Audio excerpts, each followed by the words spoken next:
The aircraft, as you'll note, is extremely streamlined, as you can see. And this is incredibly elegant, which is nice for us Brits and the French, but it is impractical at certain times during the flight. And I will explain those as we go through. In the hot seat today is Clive and Derek, my colleagues, and they're at the controls. No pressure, guys, give them away. This aircraft is priceless, so if they cock up, then we're all in trouble. And I think there'll be 3 of us looking for a new job next on Monday.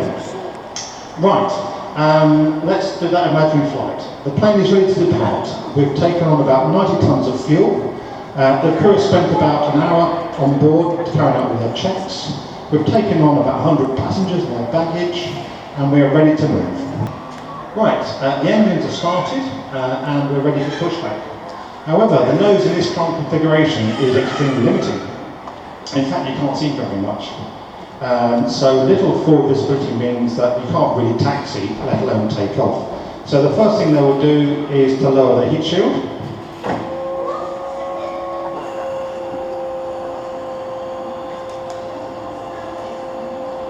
And then put the visor down to 5-degree setting.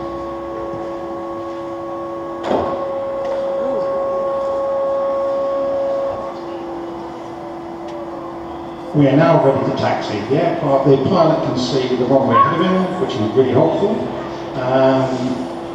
And we will start taxiing around Heathrow. The only problem you might note is that the front wheel is some 30 feet down that way, and the pilot's right above my head. That means you had to be a bit of a magician, because you had to turn the aircraft some 30 feet after you actually passed your turning point. But the pilot's got used to that, and these two are very skilled, so they've done that already. And we're now lining up on the runway to take off. Modern jets adjust their takeoff power depending on the weather, the height, the number of passengers, all those kind of things. Concorde didn't bother with any of that. It was literally select full power, full afterburners, and off you go. So we'll imagine the afterburners now. As I said, if we did it now, it wouldn't came anymore. And we are starting to accelerate to about 7 miles an hour. And the central thrust that you will see flames come out the back, and we accelerate past the ground speed and faster than what your own car does. At 247 miles an hour, it's time to take off, and the aircraft will start to go up into the air. The afterburners remain on for about a minute, and when they were switched off, we are well airborne by this time, and the passengers say it's almost like being thrown back in their seats again as the afterburners kick out. As we go through 290 miles an hour, the nose has moved to its 0 degrees position.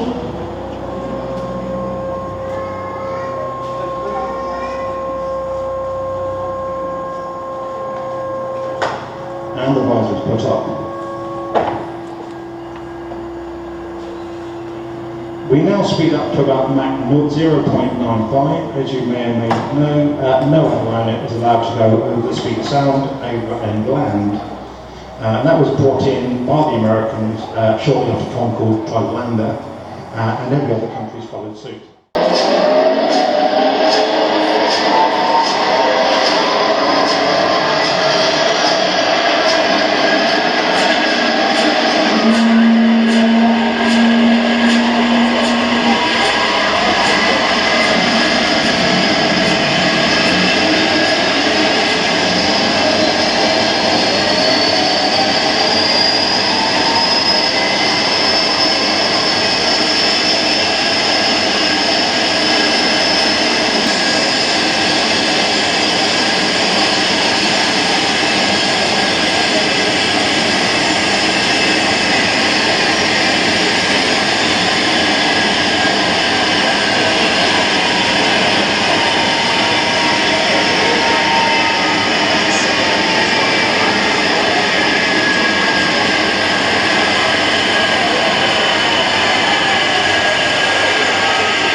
the visor dropping inside.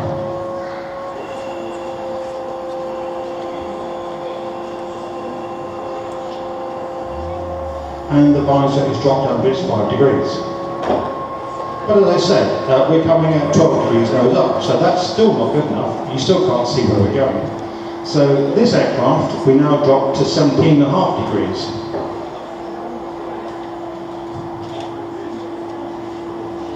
The pilots can now see the runway, which is handy, but the pilots didn't like the fact they couldn't see the nose anymore. So on this particular setting is exclusive to this aircraft. It's the only one that can go down to 17.5 degrees.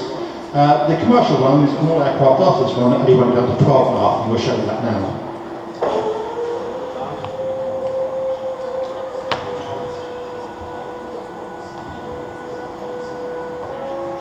Because this aircraft is unique, we will go back down to 17.5 degrees again. It also takes the pressure off the pump as well. Right, at this landing, we're coming into land at JFK, and the first thing the pilot does is switch the landing lights on.